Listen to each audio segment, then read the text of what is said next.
All right, today we're gonna dive deep, I mean really deep, far, far below where the sunlight can reach, to explore this hidden, absolutely vital system that feeds the darkest corners of our planet. So think about it for a second. In this vast, dark space, literally the biggest habitat on Earth, what is there to eat? There's no sunlight, which means no plants, right? So where in the world does the food come from? Well, that is a fantastic question. To figure out what's happening in the deep, we have to do something that sounds a little backward.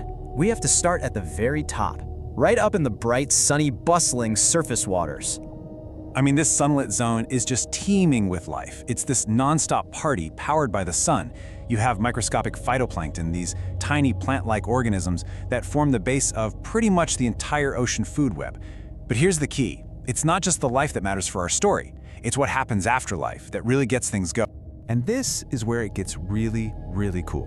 What happens to all the leftovers from that giant feast at the surface? All the waste, the dead organisms, the little bits and pieces. They don't just disappear.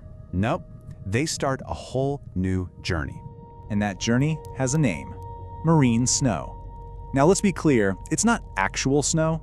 It's just a beautiful, poetic name for what is essentially a mix of dead algae, poop from tiny animals, and all sorts of other organic stuff, all slowly drifting down into the darkness. So, how's it made? It's actually a pretty elegant process. All that debris floating around in the sunlit zone gets glued together by this naturally occurring sticky mucus. The bits clump together, getting bigger and heavier, forming what scientists call aggregates. We can just call them snowflakes.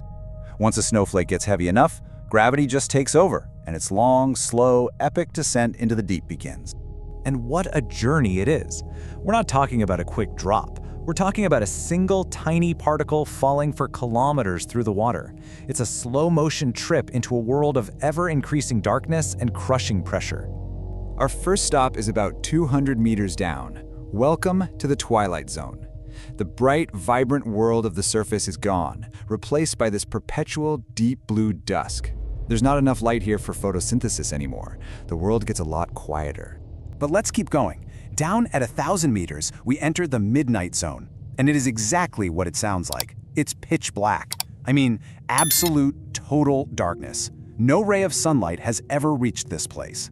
The only light you'll find is the faint, eerie glow that the creatures here make themselves. And the pressure?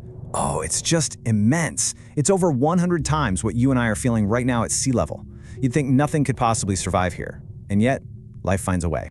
And remember, this whole descent is happening in super slow motion. For a single one of those little flakes of marine snow, this journey can take weeks, sometimes even months to complete. It's this incredibly patient delivery of life-giving energy down to the abyss. So who is this delivery for? What's waiting at the end of this incredible trip? Well, it's an entire world of organisms that are perfectly, beautifully adapted to wait for their next meal to just drift down from above. You know, life down here is the polar opposite of what we see at the surface. Up top, it's all fast, active, competitive, a constant battle for food. Down here, it's all about being slow, patient, and incredibly energy efficient. Every single calorie counts when your next meal might not arrive for days. And the adaptations these creatures have are just mind-blowing. They often have these enormous mouths, basically just a big net to catch whatever falls their way. They have incredibly slow metabolisms and move as little as possible because you just can't afford to waste energy. They are the undisputed masters of surviving in a world of scarcity. But this isn't just about a weird food chain in the dark. This constant, gentle snowfall is a fundamental process that actually impacts the entire planet in a huge way. Scientists have a name for it. They call it the biological carbon pump. It's a pretty good name because that's exactly what it does. Remember the phytoplanktons at the surface? They absorb carbon dioxide from the atmosphere. So when they die and sink as marine snow, they take all that carbon with them on a one-way trip to the bottom of the ocean. And the scale of this is just staggering.